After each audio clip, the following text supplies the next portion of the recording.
¿Quién fue Jesús de Nazaret? ¿Un revolucionario? ¿Un maestro? ¿Un profeta?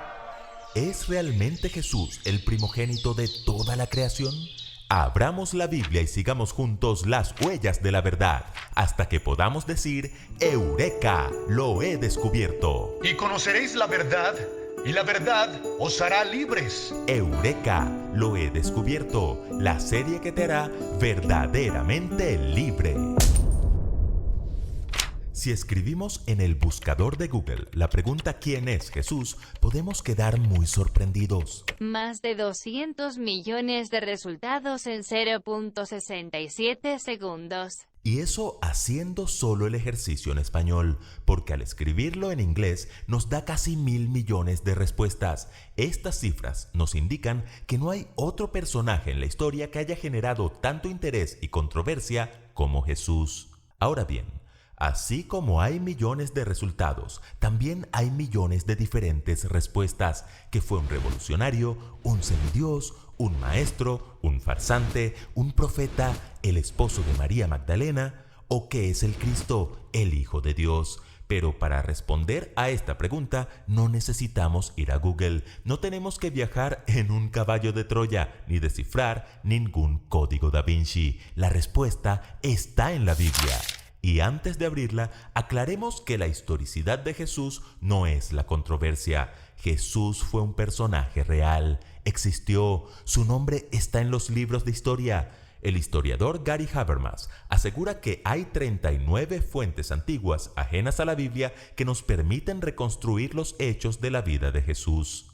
El famoso erudito Gerd Ludemann, quien por cierto es ateo, es categórico al afirmar que la muerte de Jesús en la cruz es indiscutible. Y ante la irrefutable evidencia, el escritor agnóstico Bart Ehrman no duda en afirmar que Jesús verdaderamente existió, nos guste o no. ¡Sorprendente!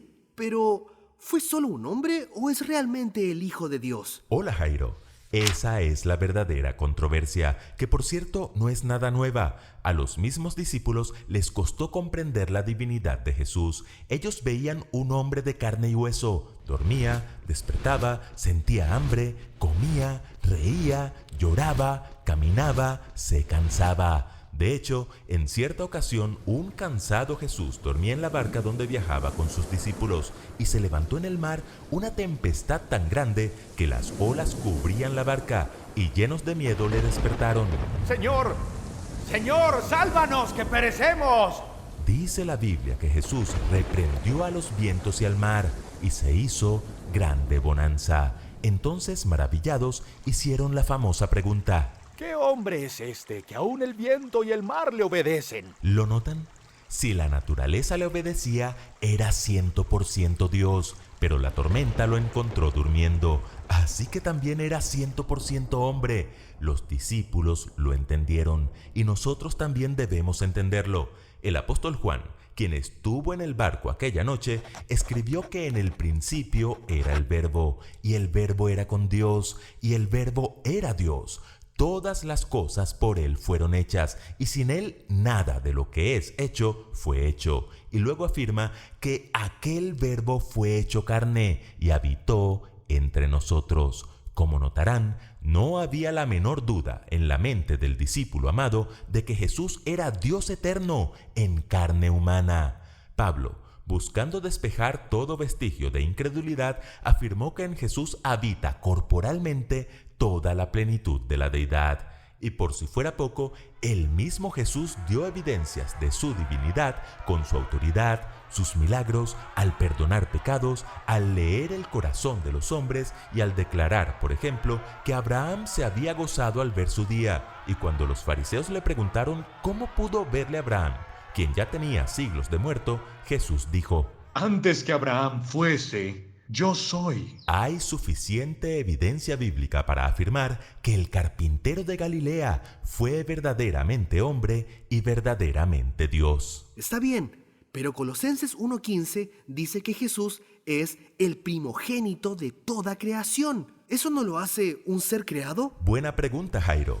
La palabra traducida como primogénito en este pasaje corresponde a la palabra griega prototokos, que no siempre significa primero, sino que también tiene una connotación de importancia, de preeminencia. En el versículo 18, por ejemplo, también se afirma que Jesús es el primogénito de entre los muertos. ¿Significa entonces que Jesús fue el primer muerto de la historia? Por supuesto que no. Cuando la Biblia dice que Jesús es el primogénito de toda la creación, lo que indica es que Cristo es el protagonista, el elemento principal. ¿Por qué? Allí mismo, en los versículos 16 y 17 está la respuesta. Porque en Él fueron creadas todas las cosas, las que hay en los cielos y las que hay en la tierra, visibles e invisibles. Todo fue creado por medio de Él y para Él, y Él es antes de todas las cosas, y todas las cosas en Él subsisten. ¡Wow! Entonces Jesús es el creador. ¿Y para qué vino a este mundo? Para resolver el mayor problema de la humanidad. El pecado trajo una sentencia de muerte sobre el hombre. Jesús fue enviado por el Padre y ungido del Espíritu Santo con el propósito de buscar y salvar lo que se había perdido. Porque de tal manera amó Dios al mundo, que ha dado a su Hijo unigénito, para que todo aquel que en Él crea no se pierda más, tenga vida eterna. ¡Eureka! ¡Lo he descubierto! Querido amigo, un día Jesús les preguntó a sus discípulos, ¿qué dice la gente acerca de mí? Y ellos le contestaron lo que la gente decía, pero luego les preguntó, ¿y ustedes quién dicen que soy yo? Y esa es la pregunta que importa. Para responderla no basta con conocer acerca de Jesús, es necesario conocer a Jesús. Y cuando le conozcas y creas en su palabra, podrás decir como Pedro, tú eres el Cristo, el Hijo del Dios viviente. ¿Quieres reconocer a Jesús como tu Salvador? Cierra tus ojos y oremos juntos. Amado Dios, gracias por darnos a Cristo. Ayúdanos a aceptarle y a conocerle, a reconocerle como nuestro Salvador personal. En Jesús. Amén. Si como yo quieres aprender más acerca de Jesús o quieres que oremos por ti, puedes escribir al WhatsApp +57 311 739 5032 o visitar la página eureka.iasd.org.co.